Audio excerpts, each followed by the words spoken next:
too, and everybody else.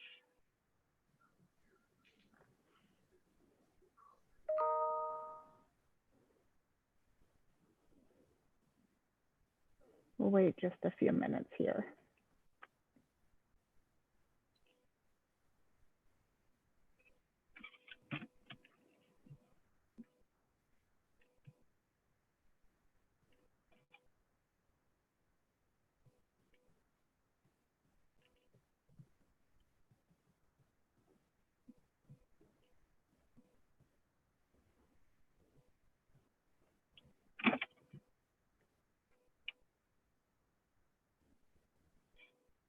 Good evening, Sam.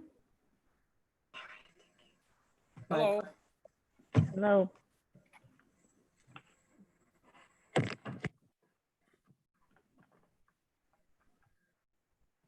Hey, Karen. Hello. And I see Patrick as well. A couple tech things there, so we got Say it. that one. Okay. It looks like we are streaming live on YouTube, and we are just after 5:30. We have a quorum present. So I will call tonight's EDA meeting to order. Karen, could we have a roll call, please? Blake Roberts, Here. Judy Huntosh, Here. Sam Husnick, Here. Mark Finneman, Jennifer Lorge, Here. Leif Erickson, Here. and President Bain. Here. I would invite everybody to join us in the Pledge of Allegiance. If you would like to shut off your camera before you do so, you can do so in the bottom left of your screen.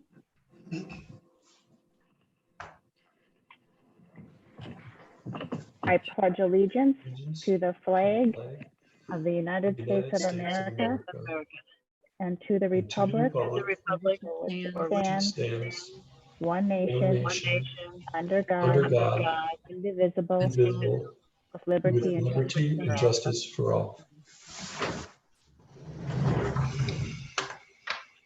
Members of the EDA, you have before you an agenda. I will entertain a motion to approve the agenda for this evening.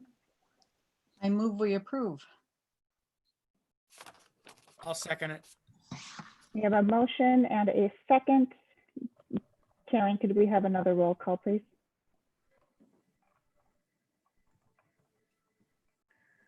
Blake Roberts, Aye. Judy Huntosh, Aye. Sam Husnick, Aye. Jennifer, Aye. Leif Erickson, Aye. President Bain. Aye. Agenda approved. Our first item on the agenda this evening is to approve the minutes from our regular EDA meeting, which was July 13th. Is there a motion to approve or any changes? I make a motion to approve. I'll second it. We have a motion and a second. Karen, could we have another roll call vote, please? Blake Roberts, Aye. Judy Huntosh, Aye. Sam Husnick, Abstain. Jennifer Lorge, Aye. Leif Erickson, Aye. President Bain. Aye. Minutes approved. Our next item on the agenda this evening is the minutes from our first downtown committee workshop, which was July 27th. I will entertain a motion to approve or any changes. I move we approve. I'll second it. We have a motion and a second. And Karen, could we have another roll call vote, please?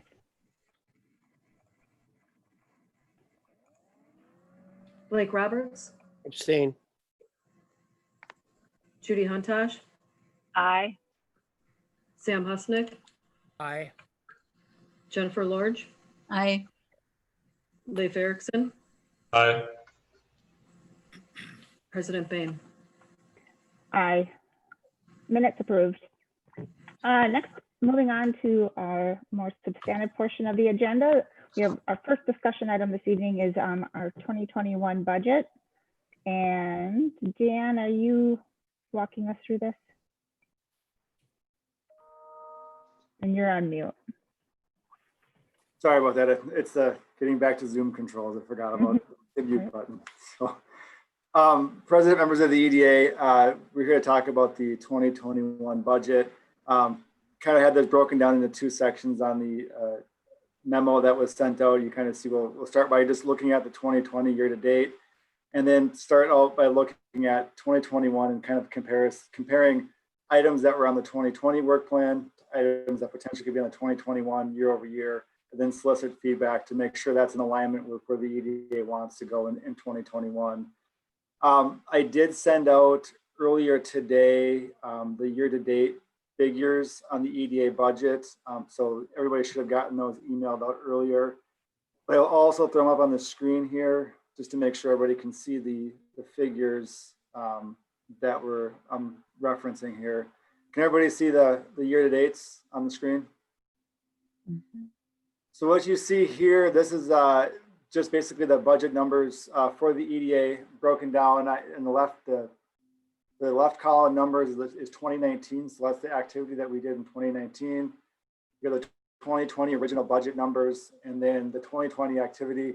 This one says through 12/31/20. I believe this is actually through August, beginning of August. That date just needs to be updated. It's the new software that we're working on, so there's a couple of bugs in just some of the reporting, but that is actually through August. That's there. One thing that you'll see here in the 2020 activity is that we have spent about half of the budget to date. However, a lot of what's been spent on the engineering charges is going to be reimbursed through the downtown or through the Washington County grant that we got for downtown planning. A lot of those charges are relating to the downtown sewer study. So a lot of those monies will be coming back in terms of a grant reimbursement once they get those submitted over to Washington County.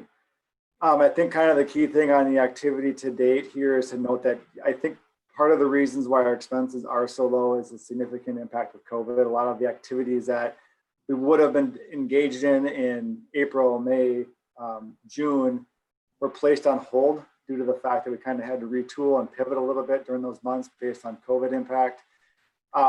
So these numbers are going to be, what you're seeing here are going to be a little bit lower than what they normally would be in a normal year. A couple other expenses that are coming down the pipeline is that we do have the downtown planning study that's going to be coming up hopefully later in 20. That may spill over into 21, but those expenses are going to be coming down the pipeline. That being said, we also have some additional revenues coming in with the grant reimbursements. That total grant, what we got through Washington County was for up to $40,000 for reimbursement. So when those expenses come in, it's a one-to-one match. So if we have say a $50,000 planning study that we do for downtown, we'll expend $25,000. We'll get reimbursed for the other $25,000. We just want the EDA to know that we do have some of those larger expenses coming in, anticipating late in 2020. But we just kind of wanted to share this with the EDA to give you guys an idea of where we are to date with the current 2020 budget. Any questions on these numbers right here as they're presented? If you had, and I know we're running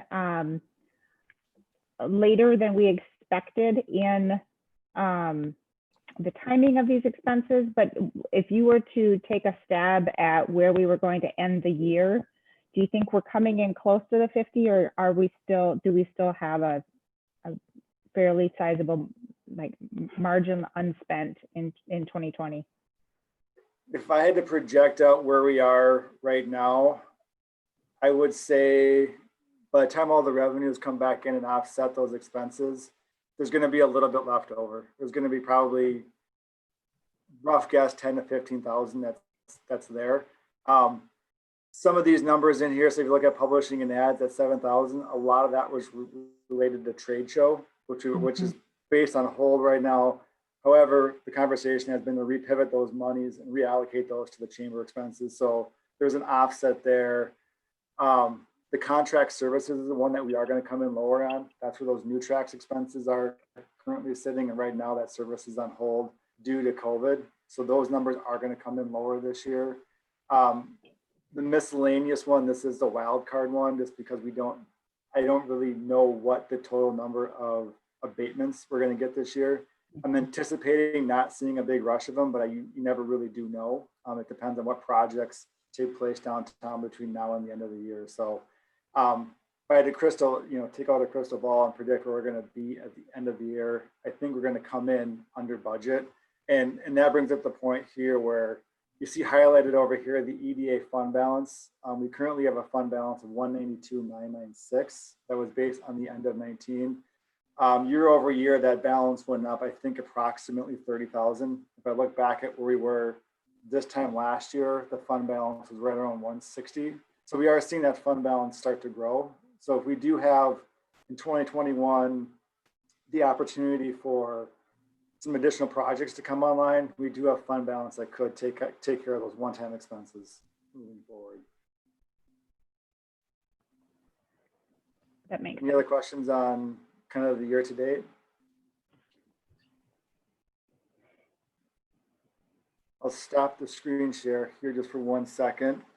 So in the packet on page 10 is where I went over the 2021 budget discussion and kind of teed this up in a chart where I compared the 2020 expenses and then the 2021 estimated. These were, in essence, what I did here was took a lot of the work that was in 2020 that was sort of on hold and just kind of slotted that into 2021. And this is where the discussion at the EDA level is, do we want to continue with these programs in 21? Do we want to kind of shift? Do we want to pivot, add something, take something away? Does this encapsulate what you guys want to try to accomplish in 2021? Or is there something else you want to see added to this list? I will also just do a quick screen share here so everybody has this information in front of them as well.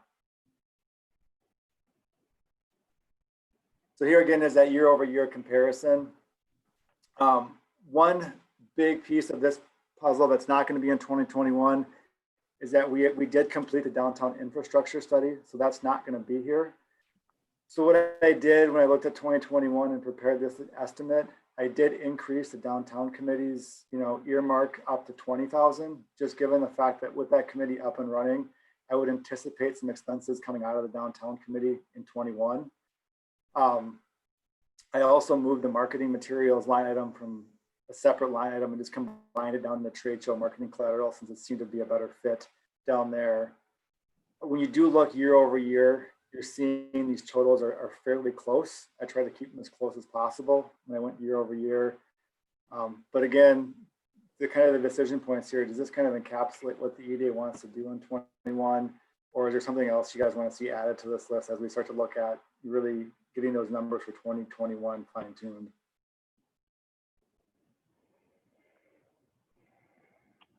I guess, so one of the things that comes to mind is making sure that the downtown committee is going to be equipped with what additional studies we might anticipate coming out of the next couple of months worth of work that we might want to slot into 2021. I guess maybe my question is to Ryan on,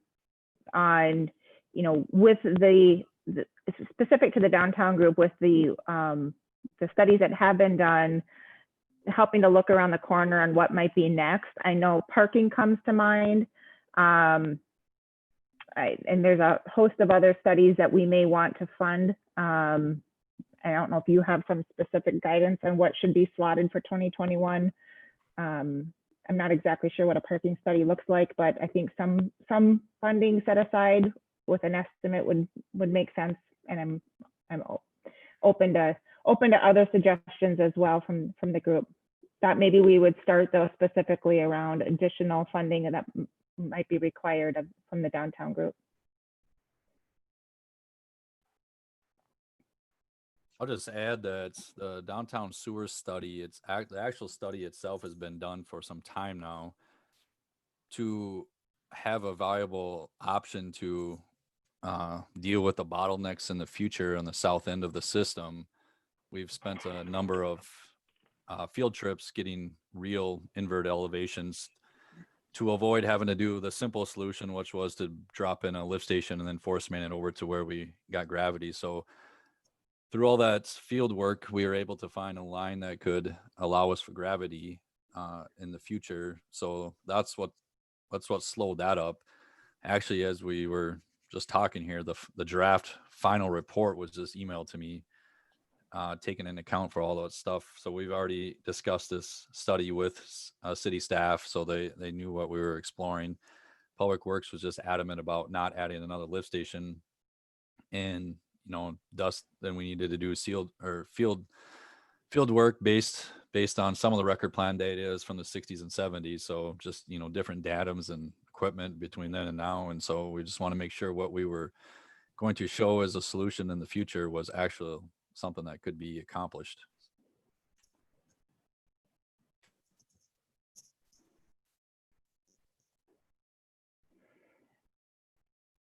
Help me translate that into, are you suggesting that there is additional work 2021 to be done specifically to sewer, or are you thinking that we're going to The sanitary in a sewer good study place? is done. Okay.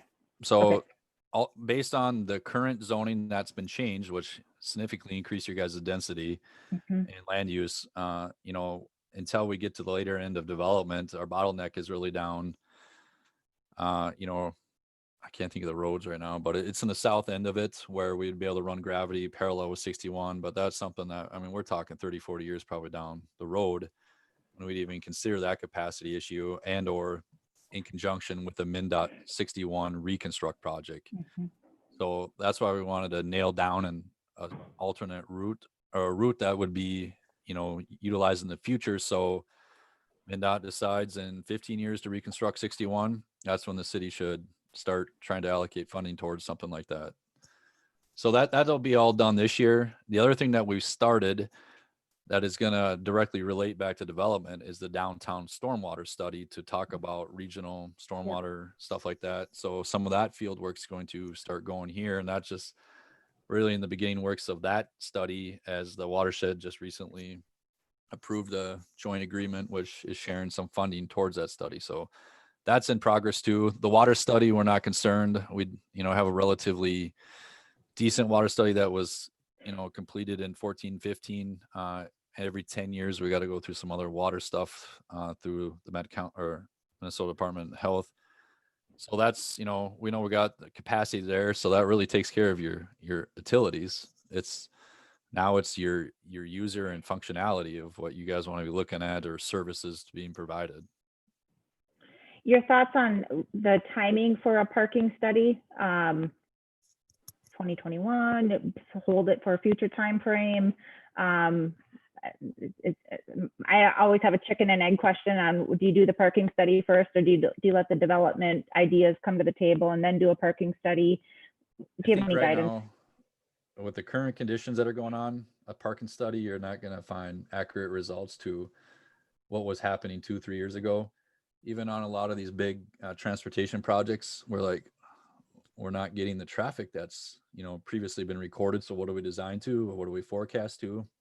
So I think that's kind of jumping the gun right now. Obviously we know there needs to be parking, but it's going to have to be a joint venture between a redevelopment of something that's going to have something tucked underneath versus where are you going to put more parking? All the city lands accounted for parking.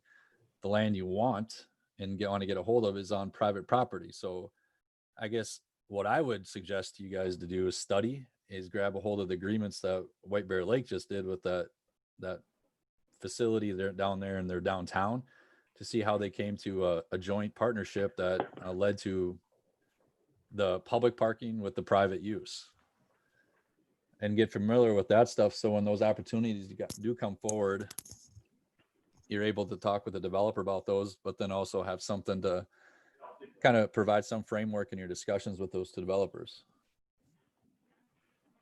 We know where the perfect spot is to have parking with a redevelopment, across on the west side of 61, when you got that old parking lot now, and you got some buildings that probably could use a refacing, or, consumed into the new building. So, and then there's some open space south south of Broadway that, has potential, but, and then, there's some other stuff that's being talked about. I don't know how far public some of that is, so I'll just stop there. But I mean, there's things that are rolling down there. It's just, people are really scared to pull the trigger right now. So are some banks. Right. That's helpful feedback. Thank you. So I jumped right into studies and jumped right into parking specific to downtown. I guess I'd ask the question to the broader group around specific to funding for the downtown committee. What else is on your mind, and what else might we want to reserve some funding for?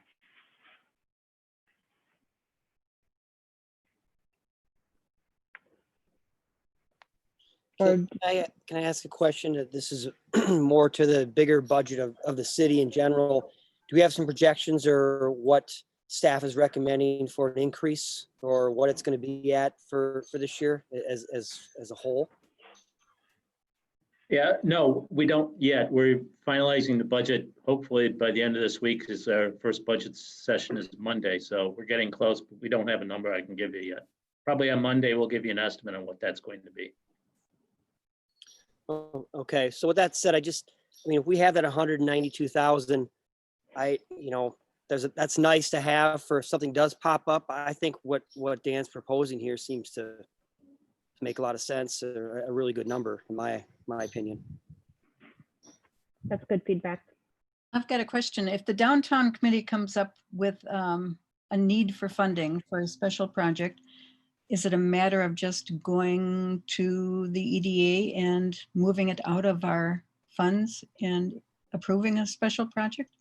So we don't have to identify it now because we don't know what we need and what we need it for, but we can.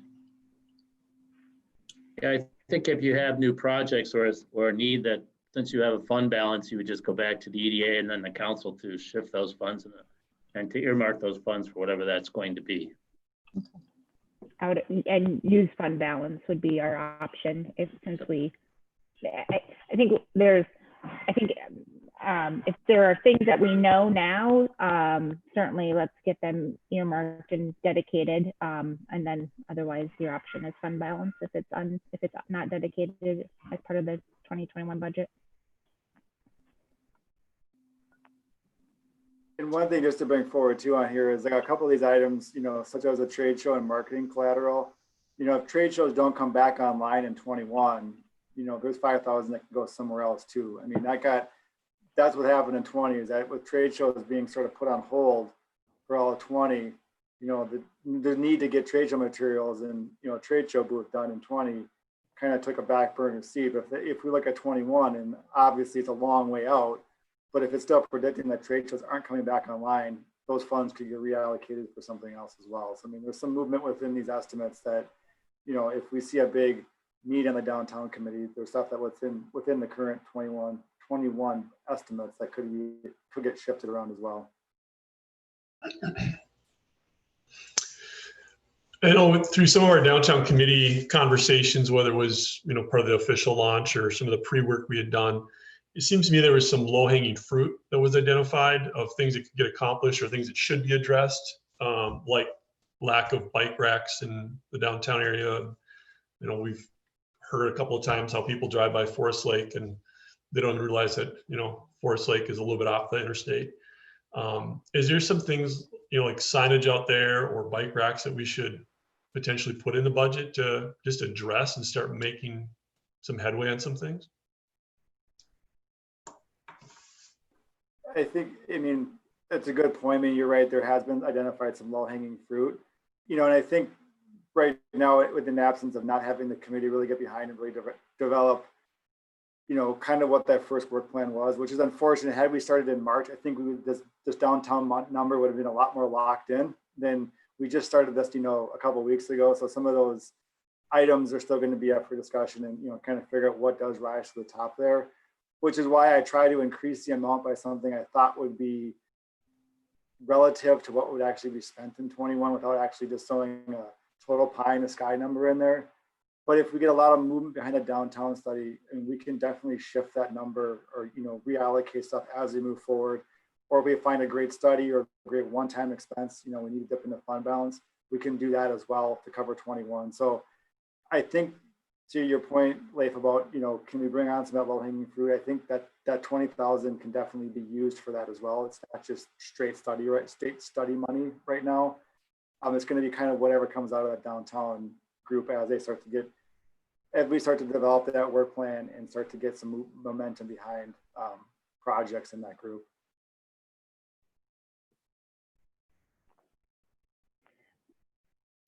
I moved the conversation quickly to the downtown committee. Maybe let's step back in broader EDA. Other thoughts, other things we should be considering for 2021 besides downtown items?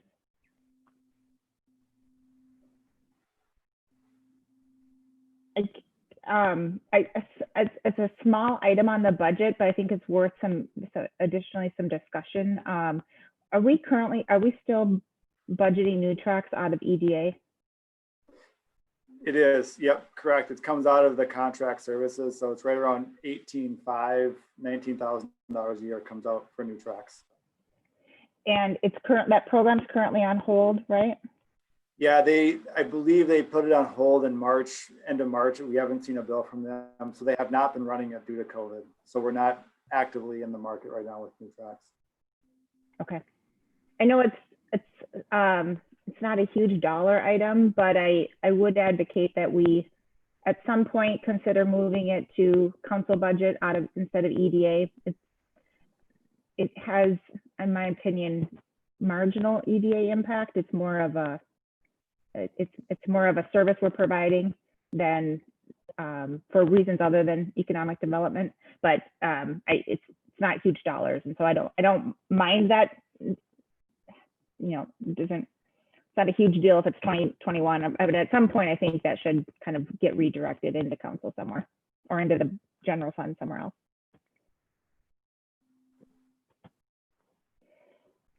Can I go back to the overall budget of the city again quickly? I just, with everything going on and how commercial property is going to be affected by this, you know, if we're talking about economic development and retention of other businesses, based on what that city number is going to be, and we have 192 sitting in reserve, maybe this budget needs to be way less. Honestly, I think this tax impact needs to be citywide.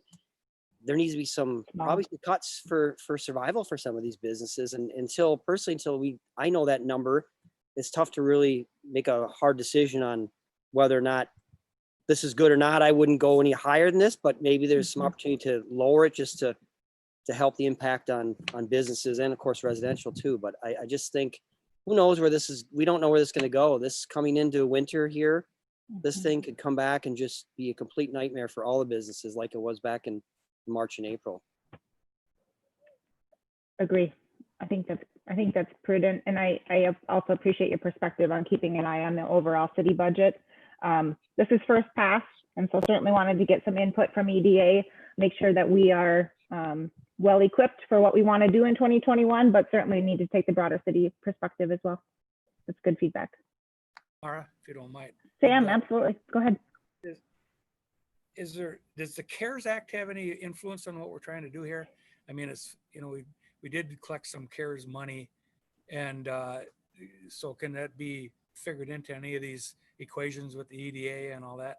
I guess that's a question for Patrick more than anyone. Yeah, no, the CARES money for 2021 will not be available because we did get CARES money, but we have to have it spent by November 1st. So Okay.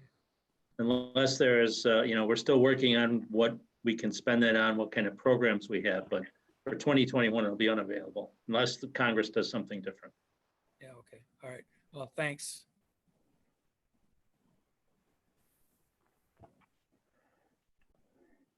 Any other thoughts related to 2021 budget? Certainly there's an opportunity for EDA to revisit these numbers as we see the broader city budget in the next couple of weeks. We need to have a preliminary levy finalized in September. And as most of you know, we are that preliminary, we can't go over that preliminary number in September, but we can certainly bring that number down between September and when we actually approve the budget in December. So now's the time for us to make sure we've got all of our wishes identified, and so that they can get included and also incorporated in the overall impact of the overall city budget.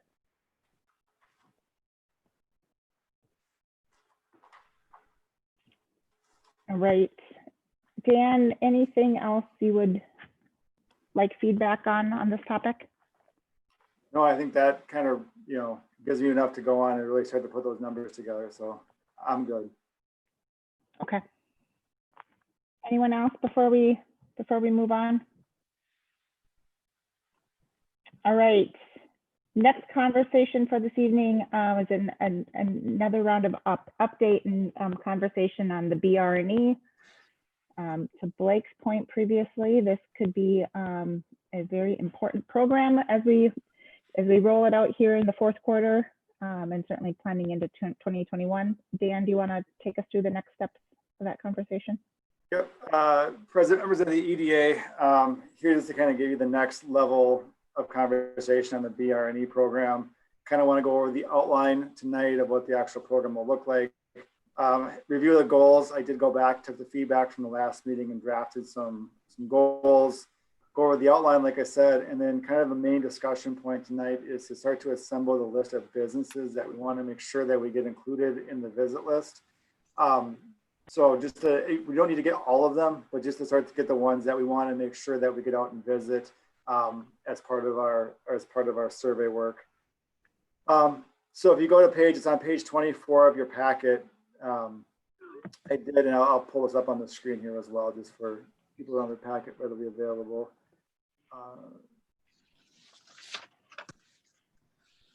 I did take the feedback from the last meeting where I think it was 5 or 6 goals initially sort of drafted, or they weren't very well wordsmithed at the last go around, but had 5 goals, brought it to the EDA, got some feedback, and the feedback was we could combine a bunch of those goals together.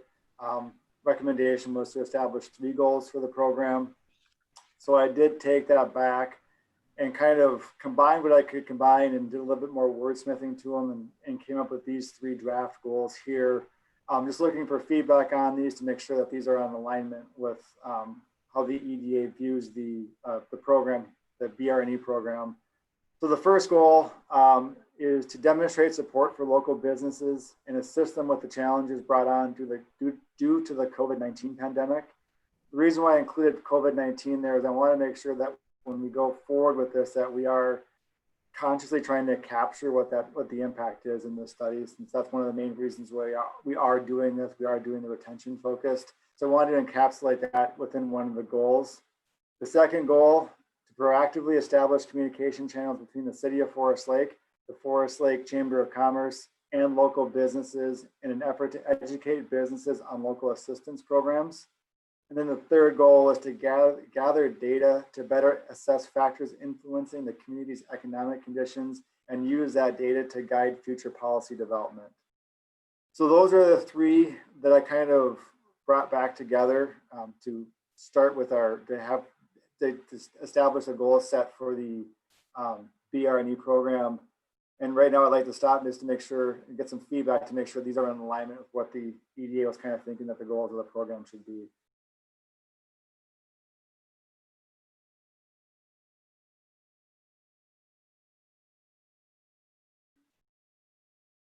I'm on mute.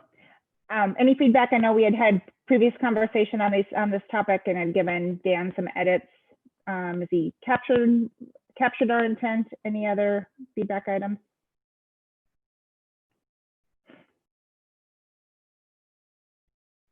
Dan, looks good from my perspective. I think you've captured our feedback that we had.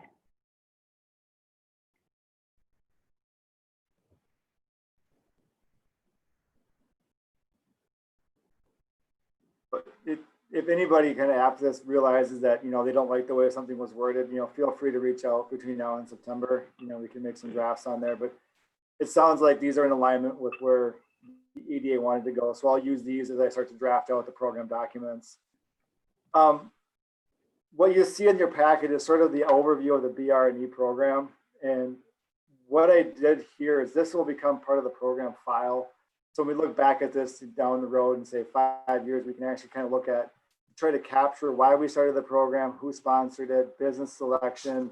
This is more just that kind of time capsule moment. So when we look at this outside of the kind of contemporary issues that we're facing, we can kind of get an idea of why the program was made and why we went forward and did a retention program. But part of that in this outline is I kind of go through and lay out some of like what are the kind of the key calendar dates that we're trying to hit on the work plan. And I do have those summarized in the memo. So this is all based on a program approval at the September 14th meeting. We are still tracking for that approval data. Everything at this point is looking like I'll be able to get everything together for an approval on September 14th. Assuming that we're able to get it approved on the 14th, I have our survey starting the following week, just to get the survey questions distributed, get everybody up to speed. They can obviously start earlier than that. They can start on the 15th if people want to start on the 15th, but I kind of gave some time in there to allow people just to get familiar with kind of the process. So I have the 24th through November 30th as being the survey dates. So those are the time periods we'll be out doing the business surveys. I set a number, the target number for businesses within the survey to be 60. Just for reference, the last time in 2011, they started the target with 75. So we're similar to the numbers that we used back in 2011. We did a bigger group. I kind of took 60 as a realistic number, realizing that, you know, with the current numbers of EDA members that we have, and kind of realizing everybody's busy, time constraints, setting it up where with the 7-member panel and assistant with the Chamber of Commerce, that basically boils down to 2 surveys per month per EDA member. So one every other week. So I think that's a pretty realistic cadence in terms of getting the surveys out and performed by the EDA members. So that gives us 2.5 months. So we finish off surveying on November 30th. Again, trying to hit that total target of 60. Between October 12th and November 9th, I have warning flag review sessions scheduled. These are sessions where during the course of surveying, if you see a business that has a sign, like a warning sign that it's either going to be out of business, is facing a pretty significant challenge, we'll have time dedicated on the agenda to at least discuss that, to see if there's anything that we can do from a government perspective to assist that business out, whether it be giving them resources or, you know, offering some type of assistance. So we do have 2 of those baked in before we do the final reporting and data analysis. So these kind of catch those major issues as they come in versus having to wait for them to get rolled into the report back in 2021. So October 12th and November 9th, we'll have a warning flag review sessions. Again, we'll do those. If we do identify a business, we're not going to let everybody know what businesses it is. We'll just talk about them and we'll maintain confidentiality. But we'll have a discussion. If there are any warning flags, know there are opportunities to have those discussions during those meetings.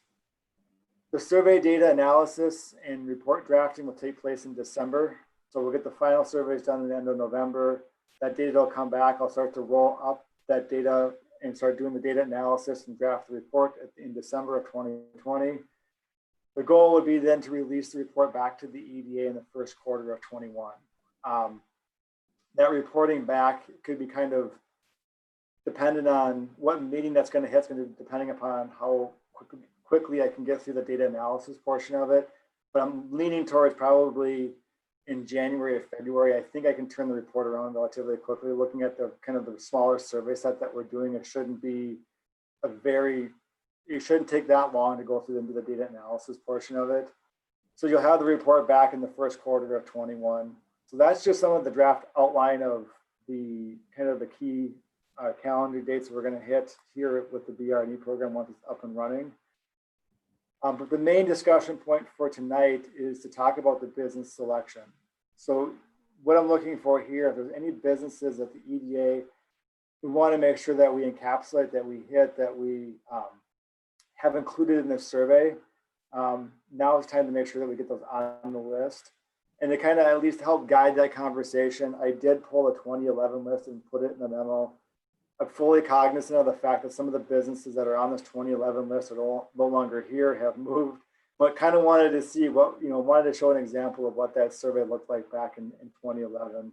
So I can put that up on the screen now and then start collecting feedback on what we're looking at for businesses that we want to make sure that we survey as we go out and start doing these business surveys.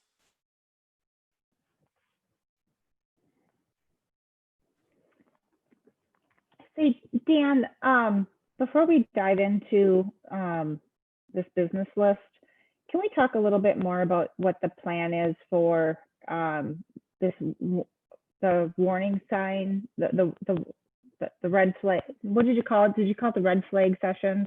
Warning flag sessions is what they're, the warning flag review sessions. So I guess what's on my mind is how do we facilitate that so that we are maintaining a level of confidentiality of the information that's gathered during this process, but also provide some level of assistance? Is this where you, like, staff and chamber work together, synthesize the information, then decide what comes back to the EDA as a public facing and around programming recommendations? And is it at a fairly condensed high level? How do we, or is there some level of like release that sign from the business that's we're going to be talking about? How do we make sure that we're providing assistance, but also some level of confidentiality to the extent that we're a public body and have all of those considerations? I mean, I think the idea would be to, bring back a synthesized information where we don't actually speak in, you wouldn't want to identify what it is unless that business wants to be identified and saying we need help. Right. These are typically in here just in, as a way to kind of have those conversations before, because if some businesses, they may not be able, if they are truly in a warning flag situation, they may not have cash flow to make it through until 21 when a program could come online. So these are sort of kind of those stop gaps to allow the conversation to happen in more in real time than they are, then let's take everything back, see it in total picture. So they'll be brought forward if we do see one and we do have the need to have, a deep conversation during these warning flags. They'll be presented in a way where we do maintain that confidentiality in the public setting. We won't have any, there won't be any, we'll make sure it's positioned where there's no possibility of that name slipping out. We'll make sure that they're protected, the confidentiality is maintained during those discussions, because you're right, that conversation be happening at the EDA is going to happen in the public meeting. So we'll just have to we'll have to synthesize that up in a way where it's not just easily identifying the business that we surveyed.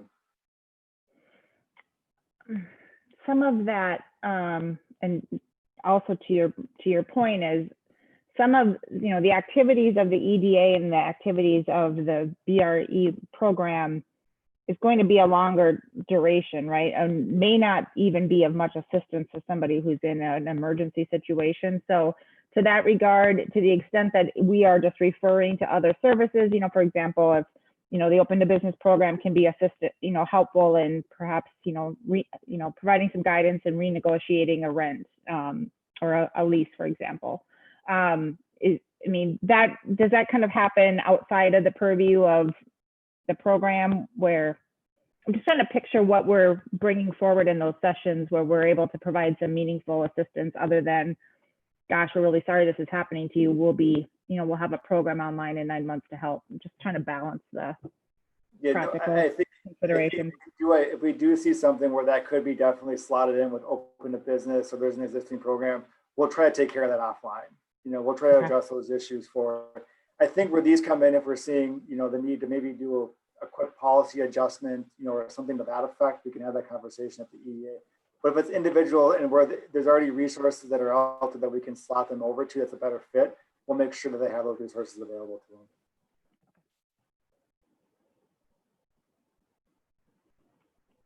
Anyone else have any thoughts or concerns on that? No, but that's a really good point, the confidentiality. Right. All right, Dan, I interrupted your flow. You think you were going to pull up a business list? No problem. So this is just to kind of reference everybody here, this is the list that we used back in 2011. So again, here we targeted 75 originally, 36 agreed to be surveyed. Now that's 60 that we're targeting. You know, realistically, we're probably not going to get all 60 to agree to be surveyed, you know, but out of the 75 that we did back in 2011, 36 agreed to. Now in 2011, however, it was a much more detailed survey, a lot more time consuming. I think our benefit here is that we're going to kind of do more of a quick hit survey. So I think the time commitment is going to be less. I'm thinking, or I'm hopeful that the businesses that agree to be surveyed will be higher just because of the fact it's not going to be as time consuming. But again, what I'm looking for here is just to make sure that I encapsulate that when we start putting these business visit lists together, that I have all the businesses that the EDA want to visit included in that list. So here, these are the lists that we had back in 2011. I won't read them all. Just kind of throw them on the screen for people to, you know, kind of digest and read through. There's the first 8. I'll just give it a minute, and then I'll go to the next slide, which has the remaining 28 on them.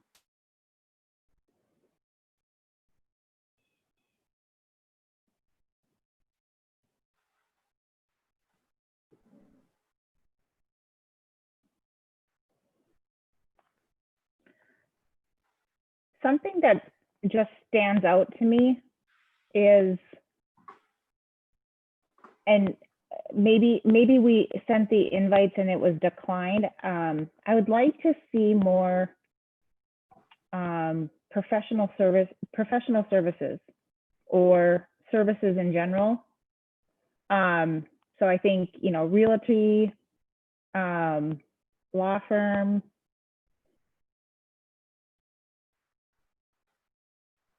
I think we're light in that sector is just my initial reaction of looking up. Even, you know, we've got TCF Bank, but we don't have any of the other financial institutions. So either investment planning, some of the more I don't think we've got any of the kind of regional or, well, we've got Patriot Bank on here.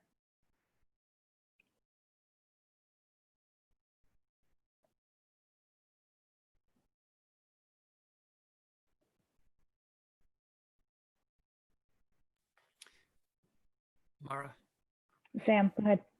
Yeah, you know, I'm looking at the list there too, and I'm thinking that, you know, with this virus thing going around, that we should be targeting businesses that weren't deemed essential necessarily, because they're the ones that are going to be really hurting. And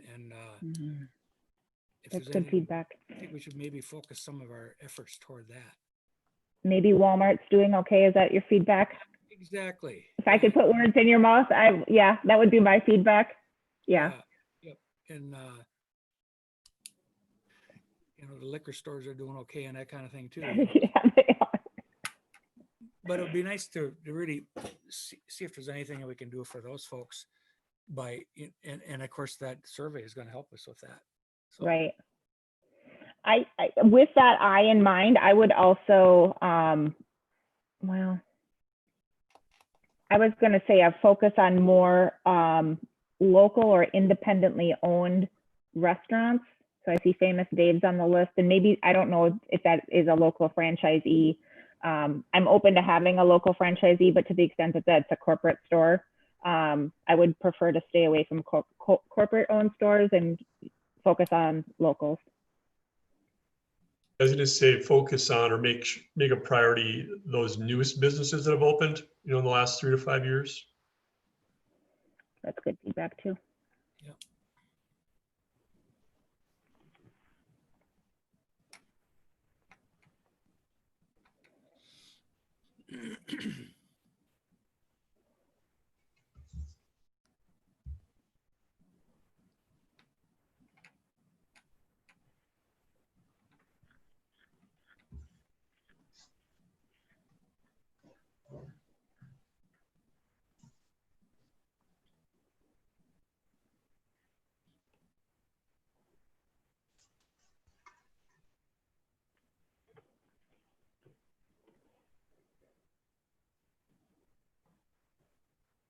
We don't have any, so think about businesses whose feedback just represents kind of the pulse of the community because of the interactions they're having. So I think about some of the insurance agents we have in town.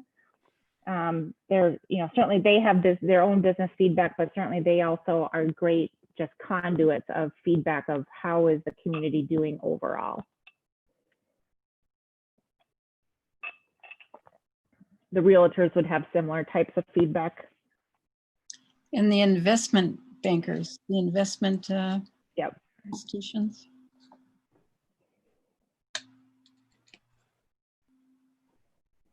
Yeah, bookkeepers. There's a few of those in town. The accountants, like you mentioned. Yeah.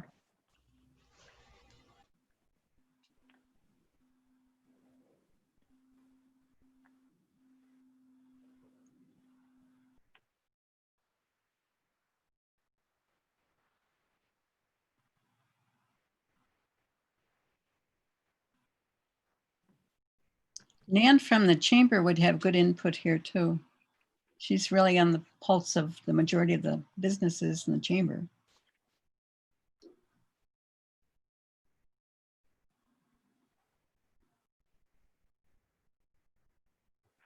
Agree. Another sector I thought of too as the list was going was employment services, adding like a, like the employment side to see what if they're hiring temporary, or get a kind of a pulse on the hiring side of it as well. Yep.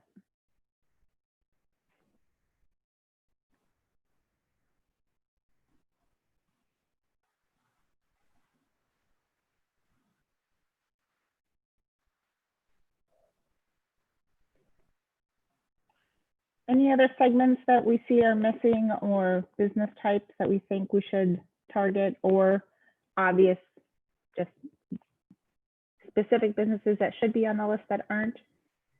I think my feedback is more on the segment level than it is individual, knowing that we're going to pick and not everyone's going to choose to participate.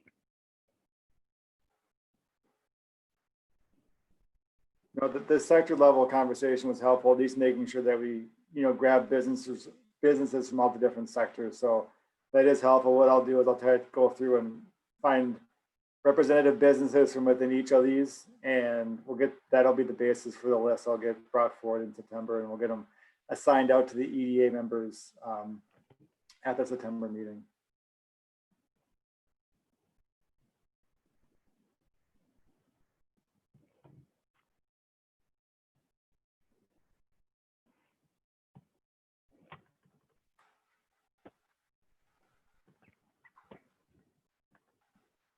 Jan, was there more you wanted us to consider tonight for the BRNE? That was, at this point, that was kind of the last segment that I needed. Okay. So next steps, I'll take all of this up, the last 3 meetings, condense it all down into one overall report. I'll get the questions drafted. I'll have the process for, surveying, again, granted the fact that it's looking like we're still going to be in a COVID influenced survey environment in September, October. I'll look at, getting a remote meeting room set up so, EDA members can use Zoom meetings if you need to do it that way, phone or in person. Get that all packaged up, get the agreement with the chamber ready to go for September, bring the whole thing back as one package, one final look at the whole thing in September, and then it's off to the races. So we're tracking exactly where it need to be to get this thing launched in September. That's great. Thank you, Dan. Thank you, Nanette from the chamber.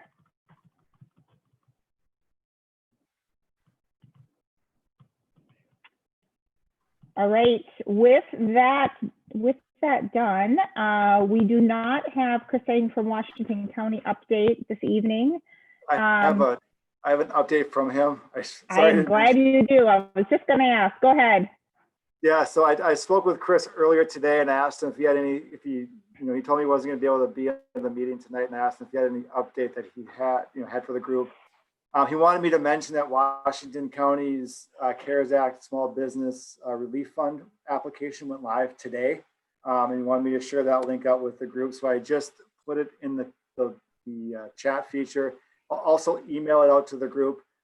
This is the Small Business COVID Relief Grant application. They're going to be accepting applications from businesses within Washington County now through, I believe it's August 24th is when it closes. And these are grants that'll be distributed out to businesses within Washington County, up to $15,000 for businesses with at least one full-time employee. And then I believe it's $7,500 for sole proprietorships. So they have the criteria is all listed here for who's eligible, and what the application, what they need for applications material is all included in this on the link that was sent out here. But basically, they're working this through Open to Business. They're actually administering the grant process for Washington County, and they're trying to make it as user friendly as possible. So their criteria basically is you were impacted by COVID-19. One of the questions was asked, what does that look like? And Tyler made the point. He goes, if you were a business that was shut down due to the governor's executive orders, you have an impact that you qualify for. If you were open, if you were able to maintain, you stayed open, what he was saying is submit a year-over-year, month-to-month comparison. So take your revenues from March of 19, compare those to the March of 20. And if you can show a loss, then you would qualify for a grant program. The grant funds can be used for, I believe it's mortgage payments, rent payments, improvements to the building for social distancing, any type of safety materials that you had to purchase, masks, all that type of stuff is reimbursable through this grant program. Specific questions though, Tyler from Washington County or from Open to Business is the point person on this one. He's happy to walk any business through this. Again, they are trying to make this as user friendly as possible. And these funds are going to be first come, first serve. So get this out to as many businesses as you know. I will get the link on the city's website as well, so local businesses can see this as well. But this application is live today, so Chris wanted me to make sure I shared that with the group. So with that, I'd be happy to answer any questions on this program. I won't be able to answer much on behalf of Chris, but just about this program, I can maybe take a stab at it. Any questions for Dan on the program? Not seeing any. Our next item on our agenda. Oh, go ahead. Sorry, yeah, Dan, do you know if a business receives a PPP loan, is that take them out of the opportunity to get this grant? Do you know? I don't believe it does. I believe, just looking up, there's some, I believe. I don't think it does. I don't think it does, Dan, because the payroll was not part of this grant. Correct. I think if you used funds, you can't double dip, so you can't double pay the same expenses with the same programs. So if you use PPP for payroll, this could be used for other expenses such as safely reopening a business. Those expenses will qualify in this program. Great, thanks. All right, next item on our agenda this evening is Nan at the chamber update. Welcome, glad you're here. Thank you. Two things that I thought I'd run through. Thank you for the opportunity to see your faces. First of all, the CARES Act, that's been huge. We've been communicating with our members about this for probably 3 weeks now, letting them know, giving them the information so that they could have all their ducks in a row prior to today, because it did go release. So that's been a primary thing. Obviously, you know that's important to our business owners. Not only did I hear today on our Zoom meeting, but I've heard this just kind of all the last weeks, is just the impact of school and the uncertainty of school and what that's going to do to business owners. And so it was interesting. Dr. Massey actually came on the Zoom meeting today. And so it was incredible. And it's just quite honestly, everybody is in that situation, because if most people are not only business owners or employees or working somewhere, but it was good to hear the decision-making process on the school. He did share with us some of the other schools and what they're intending to do as well. And so it's like everything else. We just have more, we're very sure that there's more uncertainty. And so, but it was good to hear from our school leaders. We did talk a lot about mental health as well, and the fact that mental health services are huge, that we have opportunities. We actually had 2 different mental health professionals on our Zoom meeting today. And so that's always a great reminder. I love that. And then the school utilizing their resources too. So providing resources not only for teachers and parents, but for the kids themselves. So I think we're going to continue to see that be a banner waved over the course of the next month. Let's see, next I have the mandatory mask. I believe it seems, for me being out and about and listening to the business sector, whether they like it or not, everybody's pretty much sucked it up. They put their masks on and go about their life. And so I don't really see an issue anywhere on that. I think initially maybe over those, fortunately for me, I was kind of checked out from surgery when it first hit. And so I didn't hear too much complaining about it. And then mass distribution, we moved quickly. We were, the first area chamber was given 20 masks to distribute. And thanks to Blake, I called him on a dime and said, hey, can I set up camp outside your store? And he said, yes. And so we distributed over 10,000 masks in just probably in 5 hours. Over the course of 2 days. I take a break from it just to get some new dates. I'll set some new dates this week and start to promote that again, so that we do a second round of distribution, because we have about 10, just shy of 10,000 left. But again, I want to give a little bit more promotional time for the next time, so that those that did not take part can get the masks. There was fantastic. It was a really opportunity, and there were chamber members and non. So it's not just chamber members. People, it was just really nice to have conversations with folks and hear what they're doing, and really a lot of graciousness on the behalf of the businesses. And then my last report is where I'm spending all my waking hours now is golf. Our big golf event is next Monday.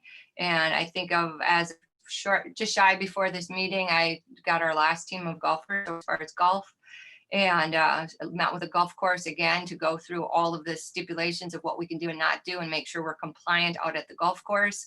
So all that looks great. So things are looking good. We have it actually, when you're at the golf course, it almost feels, dare I say, normal. Forward to a day of normalcy on the golf course. If anybody wants to come hang out at the golf course, I'd love that. We do, again, because of COVID, their gift is a mask, because if they go into the clubhouse, they have to have a mask, mandatory, no questions asked, and hand sanitizer. So not our normal golf gifts by any stretch of the imagination, but everybody's got a great attitude. And overall, I think we're in line for a really good event, different but better, right? So that's the primary things front and center in my mind. So that's it. That's great. Thank you for the update. Any questions for Nan this evening? All right.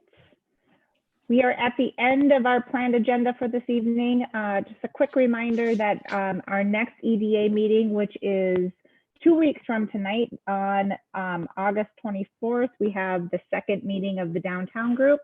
And so if you have those in your network that were unable to join us for our kickoff, I'm happy to include them in this next meeting, and we will have an agenda set for that middle of next week. We'll get that distributed out to everybody.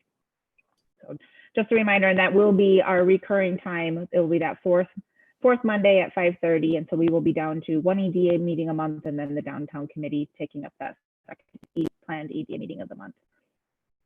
Anything else to come before us this evening before we adjourn? Dan, you will send, you said you're going to set I see you sent the link to the Washington County application. You're also going to put that on the city's website, right? Correct. I'll get on the city's website and I also will email the link out to all the EDA members, so you'll have it in your email as well. Perfect. Perfect.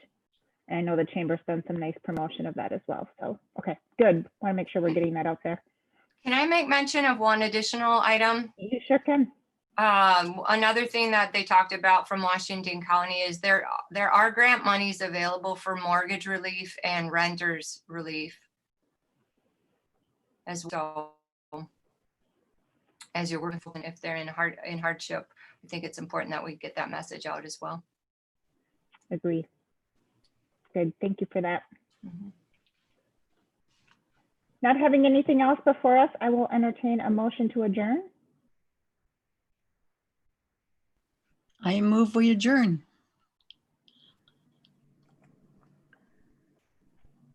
Is there a second? Second. And a second from Leif. And Karen, could we have a roll call? Commissioner Roberts, Aye. Commissioner Huntash, I think she dropped.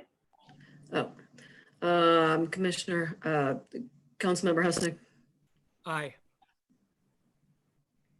Commissioner Lorge, Aye. Commissioner Erickson,